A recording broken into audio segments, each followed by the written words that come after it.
L'une des mesures phares de la loi de finances pour 2018 est le remplacement de l'impôt de solidarité sur la fortune par l'impôt sur la fortune immobilière. L'ISF devient ainsi l'IFI. Les contribuables disposant de droits et de biens immobiliers d'une valeur nette au 1er janvier supérieure à 1 300 000 € sont imposables suivant le même barème que celui de l'ISF. Le mécanisme du plafonnement est maintenu, ainsi l'ensemble des impôts payés par un contribuable, IFI inclus, doit être plafonné à 75% du total de ses revenus professionnels ou non professionnels, comme les intérêts des placements. Quels sont les actifs concernés par le nouvel IFI? Dorénavant, tous les droits et biens immobiliers non professionnels seront taxés dans le cadre de ce nouvel impôt. Que ces droits et biens soient détenus en nature ou en direct ou via des sociétés ou organismes.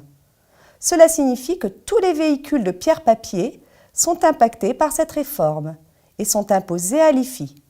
Et j'entends les SCPI, Sociétés civiles de placement immobilier, les OPCI, Fonds de placement dans l'immobilier, les SCI, Sociétés civiles immobilières. Sont également taxées les actions des SIC, les sociétés d'investissement immobilier cotées, sauf pour les petits actionnaires, c'est-à-dire pour ceux qui détiennent moins de 5% du capital. De plus, sont également désormais taxables les actifs immobiliers faisant l'objet d'un contrat de crédit-bail ou d'un contrat de location-accession, pour la valeur réelle de l'immobilier sur lequel ils portent. Sont en revanche déduits les loyers restant à courir et le montant de l'option d'achat. Les biens affectés à l'exercice d'une activité professionnelle demeurent quant à eux exclus de l'assiette de l'IFI, c'est-à-dire les biens affectés à une entreprise agricole, commerciale, industrielle, artisanale ou libérale, autrement dit, les biens utilisés dans l'exercice de l'exploitation ou de l'entreprise.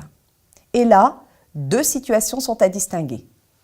Quand l'immobilier d'exploitation est inscrit au bilan de l'entreprise elle-même, dans ce cas, tout porteur de part est exonéré, et quand l'immobilier d'exploitation est détenu dans le patrimoine privé du contribuable, en direct ou à travers une société civile, dès lors que cet immobilier est mis à disposition de l'outil professionnel du redevable dans le cadre d'une activité professionnelle, cet immobilier fera également l'objet d'une exonération. Une nouvelle exonération a été créée pour les personnes qui détiennent moins de 10% du capital d'une société d'exploitation. Quand la société d'exploitation détient l'immobilier, peu importe que l'immobilier soit affecté ou non à l'activité de la société. Ces biens sont également exonérés pour les porteurs de capital de la société. D'autres exonérations sont prévues. Les locaux qui sont donnés en location meublée, dès lors que le redevable a le statut de loueur en meublé professionnel, c'est-à-dire qu'il est inscrit au registre du commerce et des sociétés, qu'il retire plus de 23 000 € de recettes annuelles, qui représentent plus de 50% des revenus de son foyer fiscal. Cette exonération existait déjà sous l'ISF. Enfin, des exonérations partielles cette fois, que nous connaissions déjà sous l'ISF, sont maintenues au regard de l'IFI. On a les bois et forêts, les biens ruraux loués à long terme et les parts de GFA dans lesquelles les biens ruraux sont loués à long terme, c'est-à-dire pour une durée de plus de 18 ans. Ces biens-là sont exonérés partiellement à hauteur de 75% de leur valeur jusqu'à 100 000 € et 50% au-delà. À noter que la valeur de la résidence principale bénéficie toujours d'un abattement de 30%. Les contrats d'assurance vie, les bons et contrats de capitalisation n'entrent plus dans le patrimoine taxable, sauf pour les contrats qui sont constitués en tout ou partie d'actifs immobiliers, cette valeur étant incluse dans le patrimoine du redevable. Les dettes afférentes au patrimoine immobilier sont déductibles du patrimoine taxable à l'IFI, notamment les emprunts, la taxe foncière.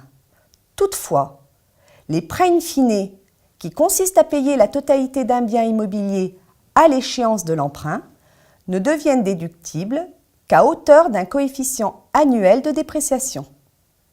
De même, les prêts immobiliers contractés auprès des membres de la famille ou constitués auprès de sociétés liées aux contribuables ne sont plus déductibles, tout comme l'impôt sur le revenu ne l'est plus. Les dons aux organismes d'intérêt général sont les seules réductions qui sont maintenues sous l'IFI, lesquelles pourront être déduites de l'IFI à hauteur de 75% du don dans la limite de 50 000 €. Les modalités de déclaration.